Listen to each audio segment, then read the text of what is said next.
Hello बच्चों, कैसे हैं आप लोग। देखिए 10th क्लास की साइंस का second chapter acids bases and salts हम पढ़ रहे हैं। और इस चैप्टर के अंदर अभी तक हमने क्या क्या पढ़ लिया है। हमने इंडिकेटर्स के बारे में पढ़ लिया है, हमने पीएच के बारे में पढ़ लिया है, यूनिवर्सल इंडिकेटर के बारे में पढ़ लिया है, और एसिड्स और बेसिस का जो क्लासिफिकेशन होता है कि कितने कितने टाइप के एसिड्स हमें मिलते हैं किस किस बेस पे, वो सारी चीजें हम पढ़ चुके हैं। इस वीडियो के अंदर मैं आपको क्या बताने वाला हूं, इसमें हम पढ़ने वाले हैं chemical properties of acids and bases. Chemical properties का मतलब उनकी केमिकल रिएक्शंस को पढ़ना है। मतलब हमें कौन कौन सी रिएक्शन पढ़नी है, तो सबसे पहले तो यही देख लो कि एसिड्स की कौन कौन सी रिएक्शन पढ़ेंगे। हर एक रिएक्शन को बहुत डिटेल से पढ़ाया जाएगा, बहुत इजी लैंग्वेज में पढ़ाया जाएगा। आप इस तरह से पढ़ दोगे आपको कभी भूलेगी नहीं वो रिएक्शंस। तो देखो 5 रिएक्शन में पढ़नी है। सबसे पहली रिएक्शन है एसिड्स की रिएक्शन मेटल्स के साथ। एसिड्स की 5 रिएक्शन पढ़ेंगे। तो पहली रिएक्शन मेटल के साथ होगी एसिड की, और ये रिएक्शन मैं पढ़ा चुका हूं। ये रिएक्शन आप पढ़ चुके हैं फर्स्ट चैप्टर के अंदर। कहां पढ़ी है मैं आपको याद दिला दूंगा, आपको याद आ जाएगा। दूसरी और तीसरी रिएक्शन जो है वो मिलती जुलती है, मेटल के ऑक्साइड और मेटल के हाइड्रोक्साइड। ऑक्साइड का मतलब मेटल के साथ ऑक्सीजन के साथ रिएक्शन हुई है। जैसे कि मैं बोलता हूं कि मैग्नीशियम का ऑक्साइड होता है MgO, ये मेटल का ऑक्साइड है, मैग्नीशियम का ऑक्साइड हो गया। इसी तरह से होता है CuO, कॉपर ऑक्साइड। इसी तरह से Na2O, सोडियम का ऑक्साइड हो गया। Fe2O3, ये इसका ऑक्साइड हो गया। ZnO, जिंक का ऑक्साइड हो गया। तो इस तरह से ऑक्साइड्स की रिएक्शन आपको करानी है किसके साथ, एसिड के साथ। इसके बाद करानी है मेटल के हाइड्रोक्साइड की। अब हाइड्रोक्साइड जो होते हैं उनके अंदर फॉर्मूले में क्या आता है, मेटल के साथ OH होगा, OH के साथ। तो इसका मतलब NaOH के साथ रिएक्शन। इसके अलावा हम रिएक्शन करेंगे CaOH होल ट्वाइस के साथ रिएक्शन। ठीक है। इसके अलावा हम बोल सकते हैं MgOH होल ट्वाइस के साथ रिएक्शन। ठीक है। तो इस तरह से हम बोलते हैं कि मेटल के हाइड्रोक्साइड के साथ रिएक्शन में पढ़नी है। हाइड्रोक्साइड के फॉर्मूले को इस तरह के रहेंगे। इसके बाद आते हैं कार्बोनेट्स और बाइकार्बोनेट। कार्बोनेट के अंदर क्या रहता है, कार्बोनेट का फॉर्मूला होता है CO3। ठीक है। तो जैसे अगर सोडियम का कार्बोनेट बनाते हो फॉर्मूला बनेगा Na2CO3। इसके अलावा कैल्शियम कार्बोनेट क्या होगा, ये होगा CaCO3। ठीक है। इस तरह से कार्बोनेट रहते हैं। और बाइकार्बोनेट क्या रहते हैं, बाइकार्बोनेट के अंदर फॉर्मूला रहता है, उसके अंदर आता है HCO3। For example NaHCO3। Calcium का हाइड्रोक्साइड होता है CaHCO3 का होल ट्वाइस। ठीक है। ये कहां ट्वाइस लग रहे हैं, कहां पे 2 लग रहे हैं, कहां पे सिंगल आ रहा है, ये कैसे पता चले। देखो भी इस रिएक्शन के बारे में फर्स्ट चैप्टर के अंदर हमने पढ़ा था। कहां पढ़ा था, मैं एक रिएक्शन लिख रहा हूं, देखो आपको याद आती है कि नहीं आती है। एक मेटल लेके चल रहा हूं मैं जिंक, और जिंक की रिएक्शन हम करा रहे हैं किसके साथ, एसिड के साथ। एसिड हमने ले लिया HCl। बताओ ये रिएक्शन याद है कि नहीं आपको। अगर अभी भी नहीं याद आई है तो याद रखो कि एक एक्टिविटी थी हमारे पास जिसके अंदर हमने क्या किया था, जिंक के ग्रेन्यूल्स को एसिड के अंदर डाला था और फिर देखा था क्या ऑब्जर्वेशंस आती है। तो यहाँ पर प्रोडक्ट जो बनते थे वो क्या बनते थे, प्रोडक्ट बनते थे कि यहाँ से गैस रिलीज होती है। कौन सी गैस रिलीज होती है, हाइड्रोजन गैस रिलीज होती है। और ये जिंक जो है हाइड्रोजन को रिप्लेस कर देता है। एक डिस्प्लेसमेंट रिएक्शन हो रही है यहाँ पे। जिंक किसकी जगह पे आएगा, हाइड्रोजन की जगह पे बना लेगा अपना क्लोराइड। जिंक की क्लोरीन से रिएक्शन करवाओगे तो फॉर्मूला बनेगा इससे ZnCl2। क्या फॉर्मूला बन जाएगा, ZnCl2। इस इक्वेशन को अगर आप बैलेंस करना चाहो तो बैलेंस भी कर सकते हो। तो बैलेंस करने के लिए हम क्या बोलेंगे, भाई वहां पर 2 क्लोरीन और 2 हाइड्रोजन कर लेगा हमें, क्योंकि यहाँ पर 2 क्लोरीन 2 हाइड्रोजन है। 2 से इसको क्या कर लेंगे, मल्टीप्लाई कर लेंगे। तो इस तरह से हो जाती है हमारी रिएक्शन, बैलेंस हो जाती है। अब ये रिएक्शन क्या एसिड की रिएक्शन मेटल के साथ का एग्जाम्पल नहीं है कि नहीं है। इसी तरह से अगर मैं बोलता हूं कोई और मेटल आपके पास, मैं एल्यूमिनियम लेके चलता हूं। एल्यूमिनियम की रिएक्शन कराते हैं किसके साथ, H2SO4 के साथ। बताओ यहाँ पे क्या रिएक्शन होगी, क्या प्रोडक्ट बनेगा। सभी बनाओ इसको, अपनी नोटबुक के अंदर बनाने की कोशिश करो। तो क्या प्रोडक्ट बनेगा, प्रोडक्ट बनेगा एल्यूमिनियम का सल्फेट बन जाएगा। एल्यूमिनियम के सल्फेट का फॉर्मूला होता है Al2SO4 का होल थ्राइस, SO4 का होल थ्राइस। और हाइड्रोजन गैस यहां से रिलीज हो जाएगी। इस इक्वेशन को अगर आप बैलेंस करना चाहो तो बैलेंस कर सकते हो। इसको बैलेंस करने के लिए यहाँ पे देखो हाइड्रोजन तो 2 ही है, एल्यूमिनियम कितने यहाँ पे 2 है, 2 से मल्टीप्लाई कर लिया। SO4 वहां पे एक ही SO4 था, यहाँ पे 3 SO4 है, 3 से मल्टीप्लाई कर दिया। हाइड्रोजन 6 हो गए तो इसको 3 से मल्टीप्लाई कर दिया। इस तरह से इक्वेशन बैलेंस हो जाती है। कुल मिला के आपको जो एक रिजल्ट रहता है, जो जनरल एक चीज रहती है, जनरल जो रिजल्ट आता है वो आपको याद रखना। और जनरल रिजल्ट क्या आया है कि जब भी किसी मेटल की रिएक्शन किसी एसिड से कराई जाएगी तो वहां पर उस मेटल का सोल्ट बन जाएगा और एक गैस रिलीज होगी। कौन सी गैस रिलीज होगी, हाइड्रोजन गैस रिलीज होगी। ये चीज क्लियर हुई कि नहीं हुई।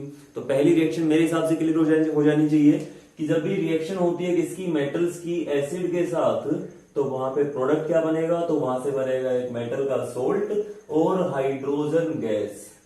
पहली चीज क्लियर है कि नहीं है, हो जाएगा इतना, ठीक है। इसको फटाफट नोट करो। अगर पूछा जाता है क्या होता है, आप लिखोगे when metal reacts with acid it forms its salt and hydrogen gas is evolved as a product, ठीक है, लिखो इसको।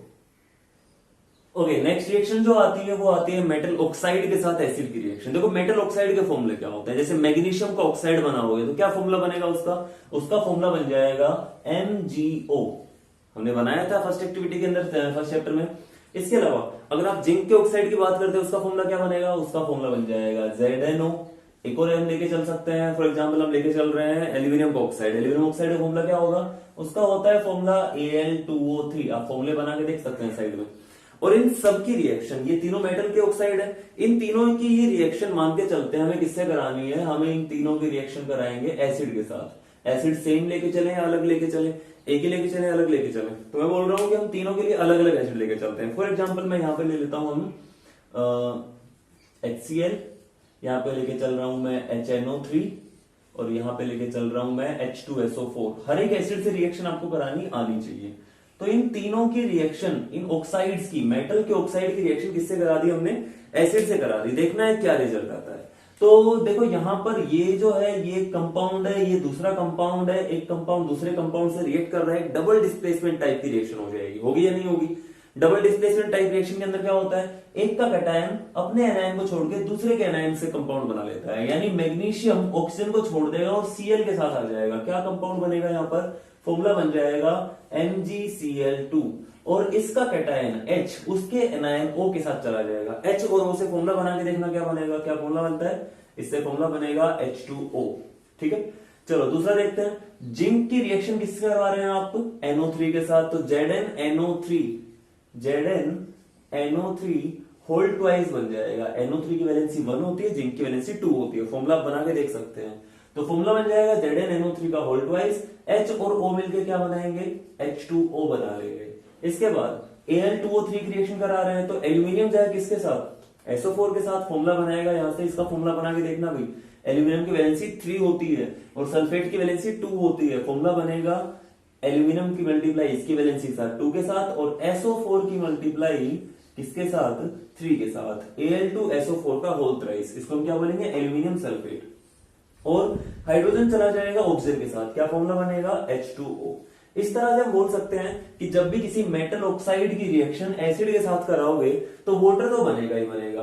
एक कंपाउंड और बन रहा है, इसके अंदर क्या है, एक कैटायन और एक एनायन है, लेकिन ना तो हमारा कैटायन H पॉजिटिव है और ना ही हमारा एनायन OH नेगेटिव है। इसका मतलब ना तो एसिड बन रहा है ना बेस बन रहा है, क्या बन रहा है, सोल्ट बन रहा है। तो आपको याद रखना है, जब भी मेटल ऑक्साइड की रिएक्शन किससे कराएंगे, एसिड से कराएंगे, तो वहां पर बनता है क्या, salt and water, salt and water बनेगा। ये चीज क्लियर है कि नहीं क्लियर है, फटाफट इस चीज को नोट कर लो और उसके बाद हम बढ़ते हैं नेक्स्ट रिएक्शन की तरफ।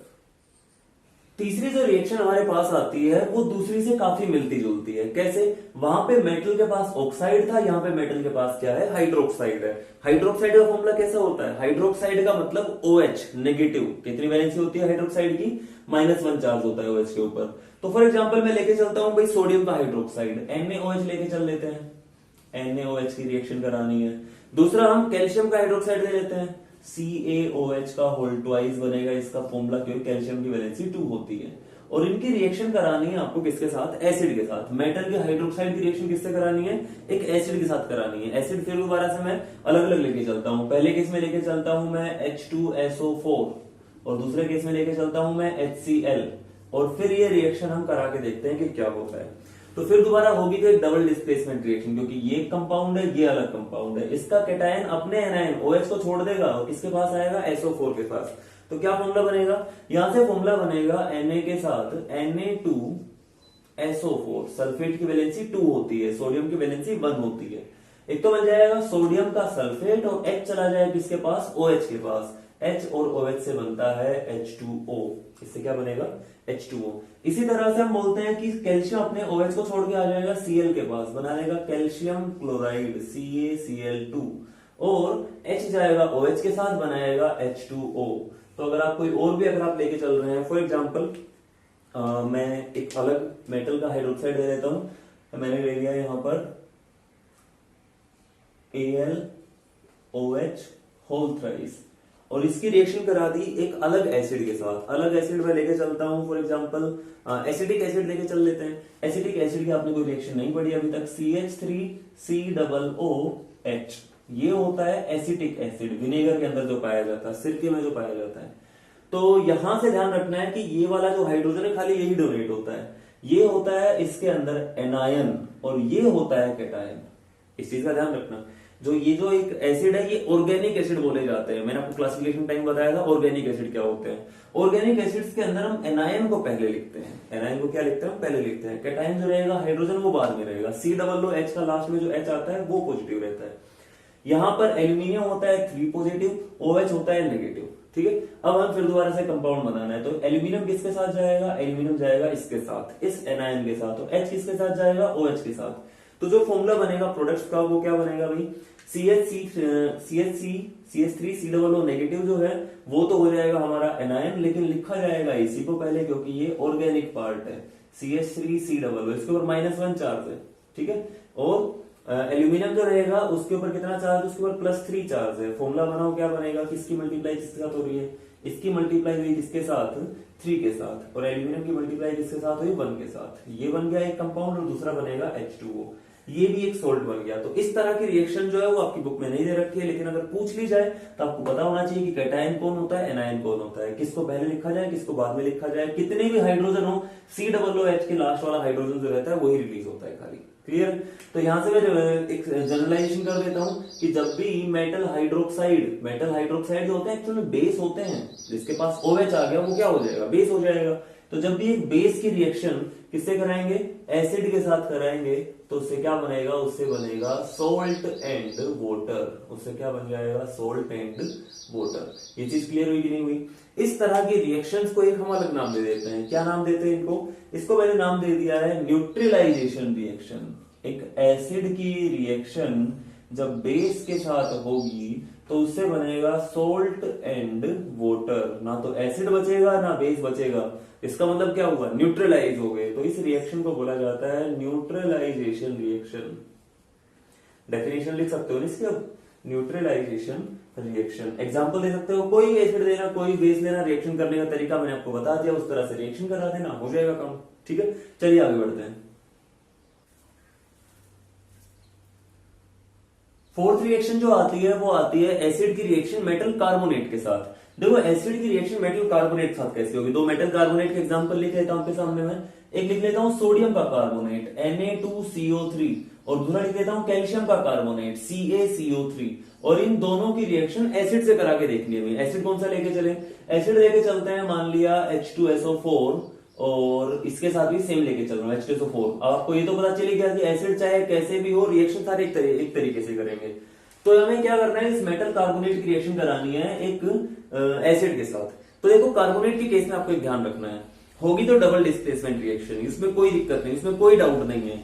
इसका जो कैटायन रहेगा वो इसके एनायन के पास चला जाएगा, लेकिन साथ साथ ये जो कार्बोनेट जहां पर CO3 फॉर्मूले के अंदर आ गया, ये जो CO3 आता है, जब भी रिएक्शन होगी CO3 वाले किसी कंपाउंड की तो वहां से एक गैस रिलीज होगी। कौन सी गैस रिलीज होगी? इस CO3 में से CO2 गैस रिलीज हो जाएगी, बाकी बचेगा ऑक्सीजन। ये जो ऑक्सीजन रहेगा ये एक एनायन की तरह रिएक्ट करेगा। ये चीज समझ में आएगी नहीं आई? तो मैं बोल रहा हूं कि सोडियम जाएगा सल्फेट के साथ, क्या फॉर्मूला बनाएगा? यहां पे मैं लिख देता हूं सोडियम सल्फेट Na2SO4। इसके अलावा कैल्शियम जाएगा सल्फेट के साथ, क्या फॉर्मूला बना देगा कैल्शियम सल्फेट CaSO4। इसके बाद मैं बोल रहा हूं CO2 गैस रिलीज होगी अगर आप कार्बोनेट या बाइकार्बोनेट किसी की भी रिएक्शन कराते हैं। तो यहां से किसकी रिएक्शन हो जाएगी भाई? यहां से रिएक्शन हो जाएगी हमारे पास CO2 जो रहेगा वो बाहर निकल जाएगा, और इसके बाद क्या बचेगा? इसके बाद बचेगा ऑक्सीजन। ऑक्सीजन आ जाएगा हाइड्रोजन के पास, वो क्या बना देगा? वो बना देगा H2O। वो क्या बना देगा? H2O। और एग्जैक्टली सेम तरीके से रिएक्शन होती है बाइकार्बोनेट केस के अंदर। तो बाइकार्बोनेट का जो एग्जांपल रहेगा आपको बता दूंगा, पहले आप इसको नोट कर लो कि जब भी किसी मेटल कार्बोनेट को एसिड के अंदर डालेंगे तो उससे एक सोल्ट बनेगा। यहां पे लिख देता हूं मैं, जब एसिड के साथ रिएक्शन होगी मेटल कार्बोनेट की तो उससे सोल्ट बनेगा, H2O बनेगा, और नई चीज क्या बनने लगी? अभी CO2 गैस और बनने लगी। इस चीज को नोट करो, फिर हम लास्ट रिएक्शन बढ़ रहे हैं।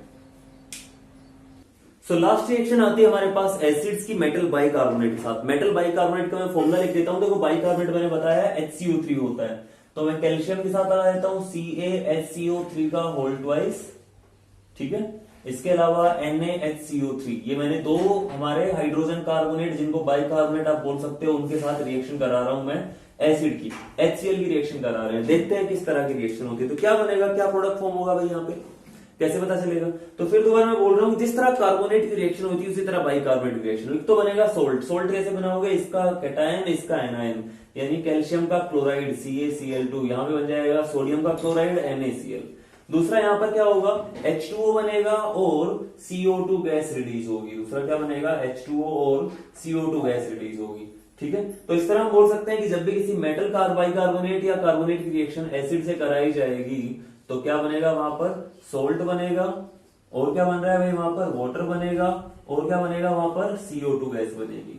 तो इस तरह से मेरे हिसाब से एसिड्स की सारी रिएक्शन आपको पता चल जानी चाहिए। अगर आप खाली मेटल लेके चल रहे हो तो सोल्ट तो देखो सबके अंदर बन रहा है, उस मेटल का सोल्ट बन जाएगा और यहां से एसिड के अंदर से हाइड्रोजन गैस निकल जाएगी। मेटल का ऑक्साइड या हाइड्रोक्साइड लेके चलोगे तो मेटल अपना सोल्ट बनाएगी और हाइड्रोजन यहां से जो निकलेंगे वो ऑक्सीजन या हाइड्रोक्साइड के साथ मिलकर क्या बना लेंगे, वाटर बना लेंगे। कार्बोनेट या बाइकार्बोनेट लेके चलोगे तो मेटल तो अपना सोल्ट बनाएगी, H2O बनेगा और क्या बनेगा साथ में, CO2 गैस रिलीज होगी। तो ये एसिड्स की सारी रिएक्शन हो जानी चाहिए आपको, क्लियर है, ठीक है। तो इसके बाद आती है आपकी बेस की रिएक्शंस। बेस की कौन कौन सी रिएक्शंस होती है उनको हम इसके बाद पढ़ते हैं। तो इसके बाद आती है बेसिस की रिएक्शन। देखो बेसिस की कुछ रिएक्शन, एक रिएक्शन पहली जो रिएक्शन है बेस की रिएक्शन एसिड साथ हम पढ़ चुके हैं, क्या होती है, न्यूट्रलाइजेशन रिएक्शन। क्या प्रोडक्ट बनता है इसके अंदर, इसके अंदर बनता है सोल्ट प्लस वाटर। इसके अंदर क्या बनेगा, सोल्ट प्लस वाटर, क्लियर है ये चीज। इसके बाद आती है बेस की रिएक्शन मेटल के साथ। देखो ऐसा होता क्या है, एसिड अगर किसी चीज के साथ रिएक्शन कर रहा है तो इसका मतलब वो दूसरी चीज बेसिक नेचर की होगी। एसिड एसिड के साथ रिएक्शन नहीं करेगा, बेस बेस के साथ रिएक्शन नहीं करेगा। तो ज्यादातर मेटल जो होती है वो कैसी नेचर की होती है, बेसिक नेचर की होती है, इसलिए वो किससे रिएक्ट करती है, एसिड से रिएक्ट करती है। सारी मेटल बेस के साथ रिएक्ट नहीं करेंगी। कुछ एक मेटल्स ऐसी होती है जिनके पास बेसिक के साथ साथ एसिडिक नेचर भी होता है, वो रिएक्शन मेटल से सॉरी बेस से रिएक्शन कर जाएंगी। इसका मतलब जो इस तरह की मेटल्स रहेंगी वो एसिड से भी रिएक्ट करेंगी, बेस से भी रिएक्ट करेंगी, ठीक है। तो वहां पर रिएक्शन हो सकती है। उन्हीं मेटल्स के मेटल ऑक्साइड जो रहते हैं वो भी बेस से रिएक्शन कर सकते हैं, ठीक है। तो यहां से टर्म आती है एम्फोटेरिक नेचर। क्या टर्म बोल रहा हूं मैं, amphoteric, AMPHOTERIC, amphoteric. Amphoteric nature अगर किसी का बोला हुआ है इसका मतलब वहां पर एसिडिक और बेसिक दोनों ही तरह का नेचर है। अगर किसी कंपाउंड के पास एसिडिक नेचर भी है, एसिडिक नेचर मतलब वो बेस से रिएक्ट कर सकता है, और किसी के पास बेसिक नेचर है मतलब वो एसिड से रिएक्ट कर सकता है। तो अगर कोई एसिडिक और बेसिक दोनों तरह का नेचर शो करने वाला कोई कंपाउंड मिलेगा तो उसको हम बोलेंगे एम्फोटेरिक। कुछ मेटल्स है जो एम्फोटेरिक नेचर शो करती है, जैसे कि जिंक, एल्यूमिनियम, ये जो मेटल्स रहेंगी इनको मैं बोल रहा हूं क्या, एम्फोटेरिक मेटल्स। क्यों, क्योंकि ये एसिड से भी रिएक्ट कर जाती है, बेस से भी रिएक्ट कर जाती है, ठीक है। इनका नेचर एसिडिक भी होता है, बेसिक भी होता है। इन्हीं मेटल्स के ऑक्साइड जो रहते हैं, फॉर एग्जांपल मैं लेके चलता हूं Al2O3 एल्यूमिनियम का ऑक्साइड और ZNO जिंक का ऑक्साइड, ये रिएक्शन करते हैं किसके साथ, बेसिस के साथ। तो इसका मतलब ये ऑक्साइड कैसे होते हैं, एम्फोटेरिक ऑक्साइड्स होते हैं। क्लियर होगी ये चीजें। रिएक्शन किस तरह से होगी वो आपको बता देता हूं। जैसे कि मैं बात कर रहा हूं कि जिंक की रिएक्शन आपको करानी है किसके साथ, जिंक की रिएक्शन एक बेस के साथ। आप लेके चल रहे हैं NaOH के साथ, तो देखो इस रिएक्शन को बहुत ध्यान से देखना है। इस रिएक्शन के अंदर ये जो NaO और H जो रहेगा, हाइड्रोजन तो अलग हो जाएगा, ये NaOZL के साथ चला जाएगा, इसको ले लेगा बीच में और फॉर्मूला बनाएगा Na2ZnO2, Na2ZnO2, हाइड्रोजन अलग निकल जाएगा। और ये जो कंपाउंड बना है इसके अंदर दो तरह की मेटल्स है, ठीक है। तो इसको हम क्या बोलते हैं, इसको बोलते हैं सोडियम जिंकेट या फिर सोडियम मेटा जिंकेट इसको बोला जाता है। इसका फॉर्मूला आपको याद रख लेना, ये थोड़ा सा अलग है, तो इसका नाम क्या हो जाएगा, सोडियम जिंकेट या सोडियम मेटा जिंकेट। इसी तरह से रिएक्शन होती है एल्यूमिनियम की, उसकी रिएक्शन होती है NaOH के साथ, तो बनाता है NaAlO2। क्या बना देगा, NaAlO2, और यहां पर भी हाइड्रोजन गैस रिलीज होती है। तो इस तरह हम बोल सकते हैं जब भी किसी बेस की रिएक्शन मेटल के साथ कराओगे तो हर एक मेटल के साथ रिएक्शन नहीं होगी। कौन सी मेटल साथ होगी, एम्फोटेरिक मेटल साथ हो जाएंगी। एम्फोटेरिक मेटल्स कौन सी होती है, जिनके पास एसिडिक बेसिक दोनों तरह का नेचर होता है। क्योंकि इनके पास एसिडिक नेचर होता है इसलिए वो बेस से रिएक्ट कर जाती है, और जिंक और एल्यूमिनियम की एग्जाम्पल है, दोनों की रिएक्शन आपको याद रख लेनी है, ठीक है, तो ये हो जाएगा। दूसरा, अगर मैं बोलता हूं कि अब की बार ऑक्साइड की रिएक्शन करानी है, जैसे ZnO की रिएक्शन करानी है, ZnO की रिएक्शन करानी है NaOH के साथ, तो अभी क्या होगा, ये जो रहेगा ZnONa के साथ जाएगा, इसी तरह का कंपाउंड बना देगा Na2ZnO2। देखो कंपाउंड का फॉर्मूला वही बन रहा है। दूसरा जो कंपाउंड बनेगा, यहां से बचेगा क्या H और यहां से बनेगा O, वो बना देंगे H2O। ये क्लियर हुआ कि नहीं हुआ? एसिड के केस में क्या होता है, जब एसिड की रिएक्शन मेटल से कराते थे तो उसका सोल्ट और हाइड्रोजन गैस रिलीज होती थी। जब एसिड की रिएक्शन मेटल के ऑक्साइड से कराते थे तो सोल्ट और वाटर बनता था। तो बस सोल्ट और वाटर, सोल्ट और हाइड्रोजन बन रहे हैं, लेकिन फॉर्मूला जो रहेगा वो थोड़ा अलग है। क्लियर है ये चीजें? तो यहां से मैं लिख देता हूं, इनको रब कर रहा हूं और लिख रहा हूं यहाँ पे कि क्या बनता है, जनरलाइजेशन क्या मिलती है हमें, जनरलाइज रिजल्ट क्या मिलते हैं। यहाँ पे मैं लिख देता हूं कि जब बेस की रिएक्शन मेटल से कराओगे तो बनेगा एक सोल्ट, ठीक है, Meta zincate, Meta aluminate, Meta salt बनेगा, और साथ में हाइड्रोजन गैस रिलीज होगी। यहां पर क्या बनेगा, सोल्ट और H2O बनेगा। इन चीजों को फटाफट नोट करो, फिर लास्ट रिएक्शन हम देख रहे हैं। सो लास्ट रिएक्शन आती है बेस की रिएक्शन किसी non metal oxide, non metal जैसे कार्बन का ऑक्साइड, इसके अलावा सल्फर का ऑक्साइड, इनके साथ आपको रिएक्शन करानी है। किसकी रिएक्शन करानी है, बेस की। यहां पे लिख लेता हूं मैं फॉर एग्जांपल NaOH में लेके चल रहा हूं दोनों के साथ, आप CaOH का होल ट्वाइस लेके चल सकते हो। तो यहां से बनता है क्या है, यहां से बन जाता है सोडियम का कार्बोनेट। यहां से क्या बन जाएगा, Na2CO3 और H2O, और दूसरा क्या बनेगा, H2O बनेगा। दूसरा यहां से क्या बनेगा, यहां से बनेगा sodium sulphide Na2SO3 plus H2O। तो यहां से आपको याद रखना है कि ये तो होते हैं सोल्ट्स और ये हो गया वाटर। तो यहां से क्या बनेगा, यहां से बनेगा सोल्ट प्लस वाटर। यहां से क्या बनेगा, सोल्ट प्लस वाटर बनेगा। नॉन मेटल ऑक्साइड जो होते हैं वो खुद एसिडिक नेचर के होते हैं। वो कैसे रहते हैं, एसिडिक नेचर के होते हैं, और ये बेस है ही। तो अगर मैं बेस की रिएक्शन एसिड से कराऊंगा तो क्या बनेगा, सोल्ट बनेगा, और क्या बनेगा, वाटर बनेगा। तो ये भी एक तरह की न्यूट्रलाइजेशन रिएक्शन जो उसी का एग्जांपल है। तो केमिकल रिएक्शन जो रहती है एसिड्स और बेसिस की, वो सारी कंप्लीट हो गई है। इस वीडियो को बहुत ध्यान से देखना है, सारी रिएक्शंस को लिख लिख के प्रैक्टिस करना है, बैलेंस करने की कोशिश करनी है। सारी चीजें आपको याद रह जाएंगी। इसी बारे में टेंशन नहीं लेने की, बहुत सारी अलग अलग रिएक्शन आ गई है। नहीं, अगर आपने रिएक्शन का ये पता कर लिया किस किस बीच में रिएक्शन करानी है, और एक एक दो एग्जाम्पल याद है आपको उनके, तो आप इजीली रिएक्शन करा सकते हो। ठीक है, तो मिलते हैं नेक्स्ट वीडियो के अंदर। तब तक के लिए पढ़ते रहिए, सीखते रहिए। Thank you, good bye.